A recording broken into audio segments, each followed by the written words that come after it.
The Poudre River Trail is bringing you back into nature.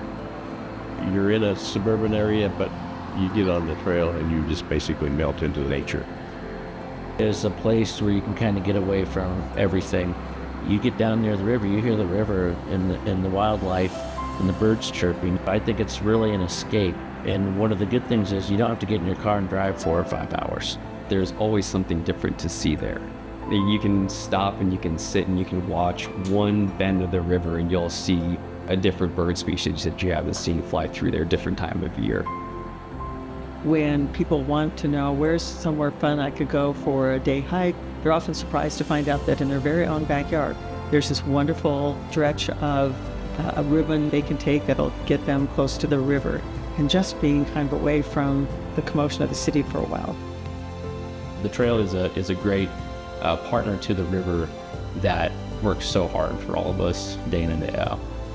You know, this is a priceless amenity to Northern Colorado. I think it's an incredible example of how other communities can collaborate and fulfill a similar type of vision and hold it up as a way to really accomplish an incredible thing.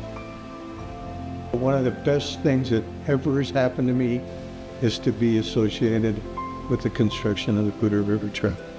Not every community has a river corridor in their backyard, but we do.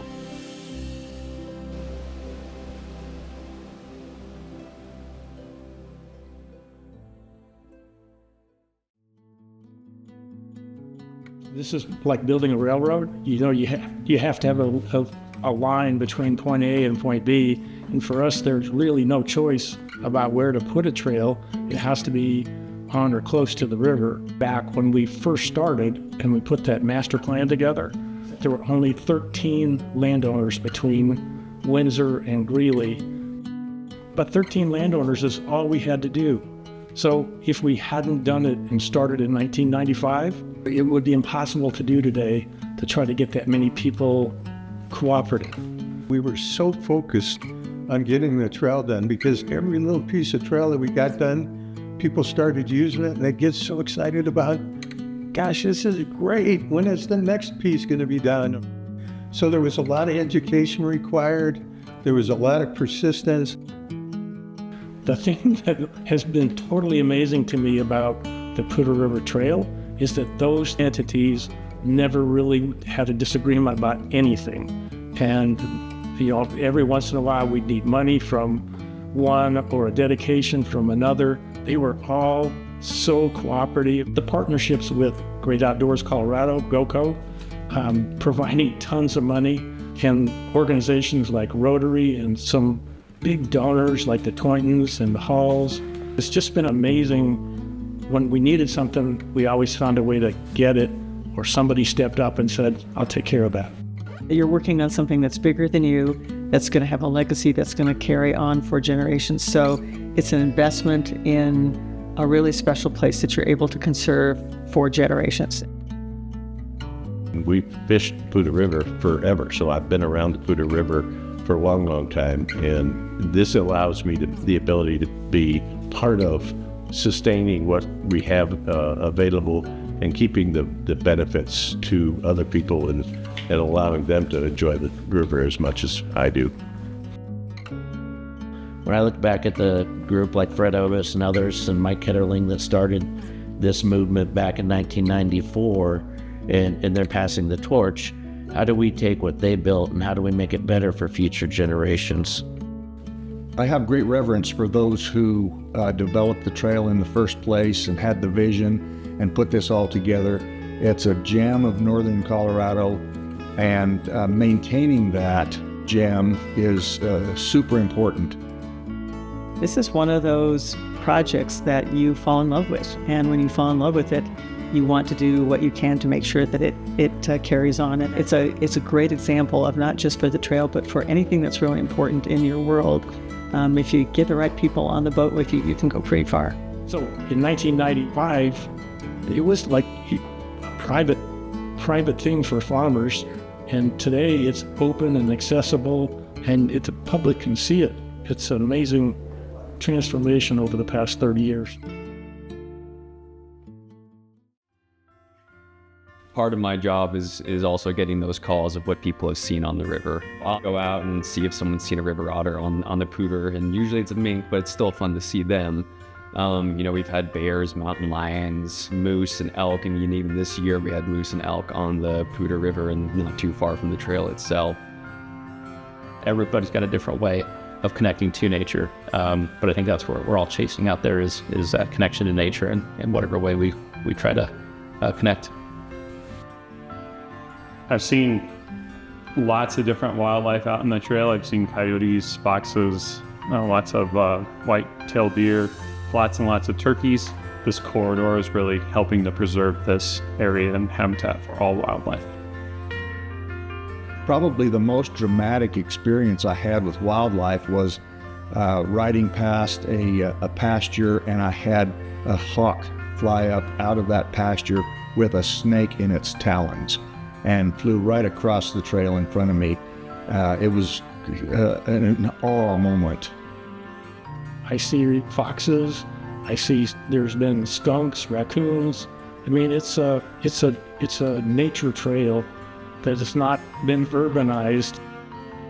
There are so many opportunities for wildlife viewing on the trail, and there are eagles that nest in the area, osprey, also the pelicans that come on an annual basis, and you'll find them on some of the water bodies that are close by. Those are all special things that you get to watch while you're on the trail. I remember I went a couple weeks straight where I'd make sure I saw a bald eagle every day. And so if you know where some of them are, if you don't see one that day just by chance, you could always kind of take that route home on your bike or even in your car. We've seen beavers. My daughter took a picture on a run near River Bluff Trailhead where she got a very large snapping turtle that you just don't see very often. It was she was laying eggs and kind of burying them and scooting along in the sand, but it was right next to the Poudre River Trail. So what I always tell people, when you go out on the trail, you just never know what you're going to see. I mean, there's just a lot of wildlife along this corridor, and that's what makes the Poudre River Trail corridor so important to this area.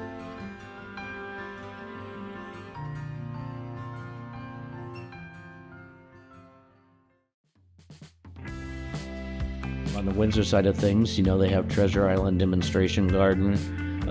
They have some community parks. They have the archery range. They added river rafting a couple of years ago. On the Greeley side, we have the Poudre Learning Center, which is, an organization within itself.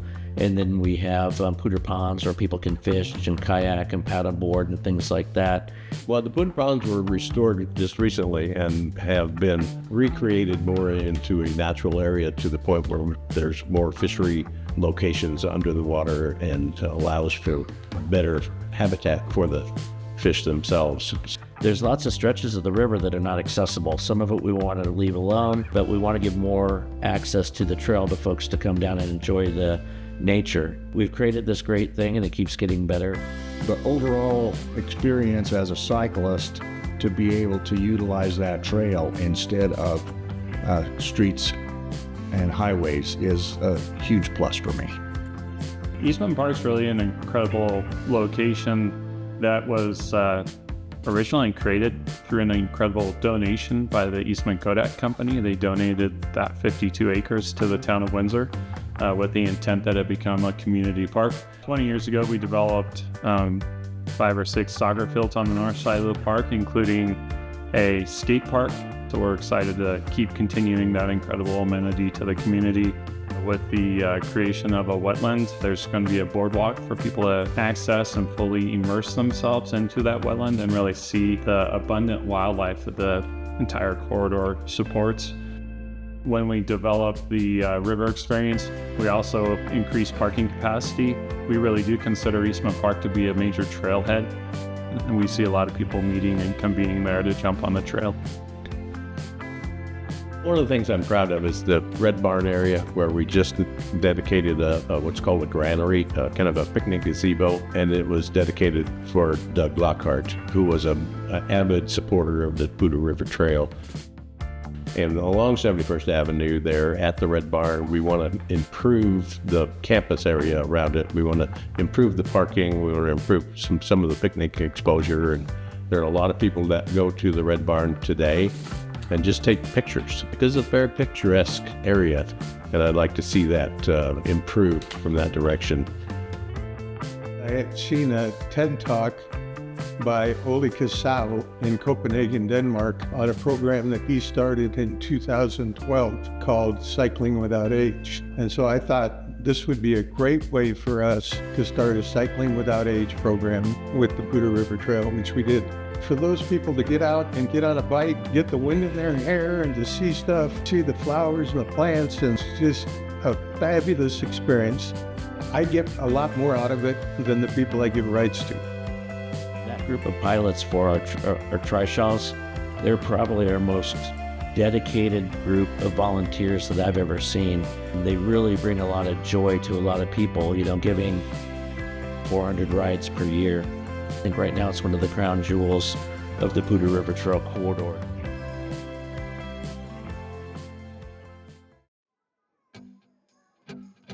We really look at the Poudre River Trail as the spine of northern Colorado. And if you look at that, we look to businesses, we look to schools, we look to neighborhoods to really, as they build new neighborhoods, to make sure that they have a connection to that spine. It really becomes a linear park that allows people to really explore their area.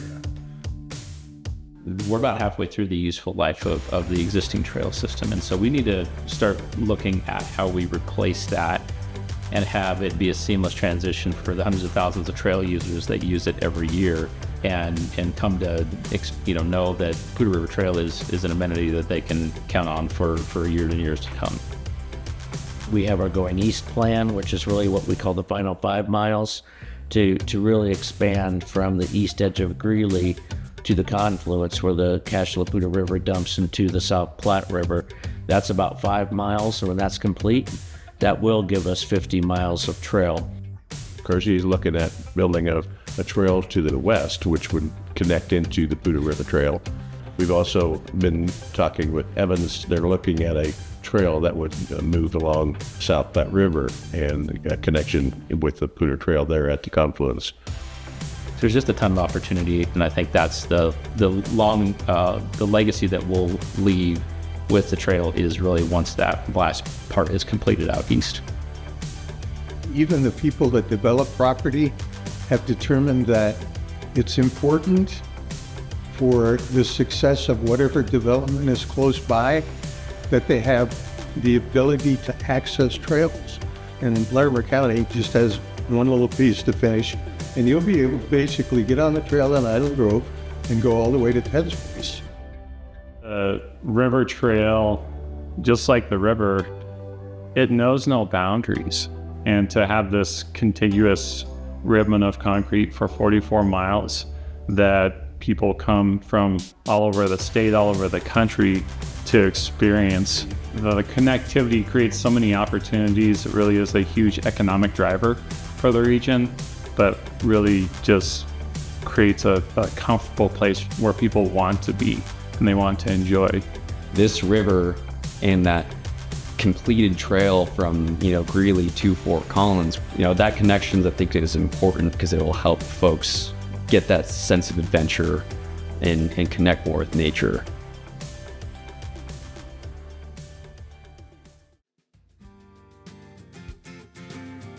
The fact that we have this trail to be a basis for that corridor gives us a lot of opportunity and reason to preserve the entire route.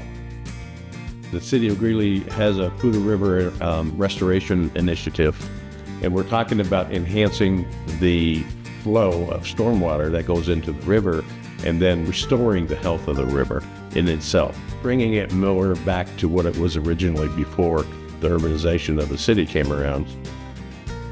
We need to keep enough of a riparian corridor that allows for the river, for the flooding, and for the wildlife that's included. The greater good of conserving and preserving areas for future generations is important. The Poudre River has also been cleaned up over the past 29 years, not only through the efforts of the Poudre Trail, but the Poudre Trail brought eyes and ears to what's going on there and the desire to have more of that kind of opportunity close to home. What is it that we want people that follow us to know about how we value the land, the water, the very habitats that exist here and existed here long before we even came? 40% of the natural species in Colorado have been witnessed or viewed on this Poudre River corridor. So that's significant that we are a, if you will, kind of nature's highway, their way of traveling between different ecosystems and areas for their survival. Our ability to take care of this section of the Poudre River means we're helping a much larger statewide river system be healthy as well. It's incumbent upon all of us to look at this area not just as a trail, but a regional corridor. And I think we have really shifted that mindset over the past number of years. Wildlife don't only use that 20-foot wide ribbon, they really use a much wider corridor.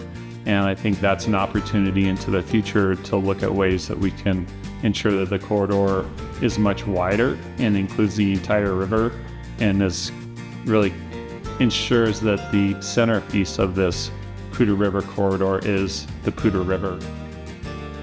It's really about water, wildlife, and our way of life. How do we enjoy it without destroying it and keep it there for future generations? That's really the goal.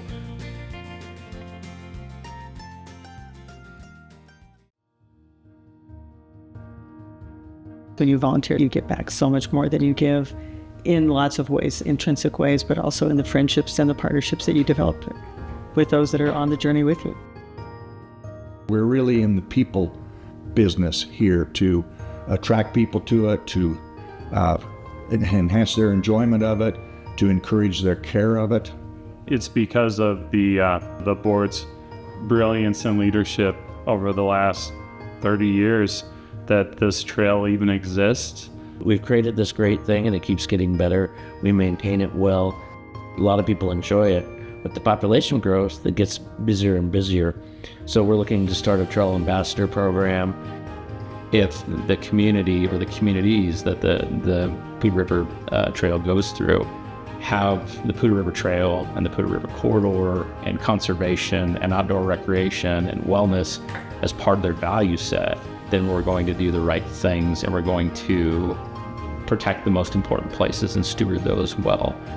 I would invite people to get to know how they might also be engaged in helping this important resource in our community. You don't have to be a pilot or an ambassador. You could be on our fundraising committee, and we have various other committees that really just try to keep the whole organization moving and keep improving the trail going forward.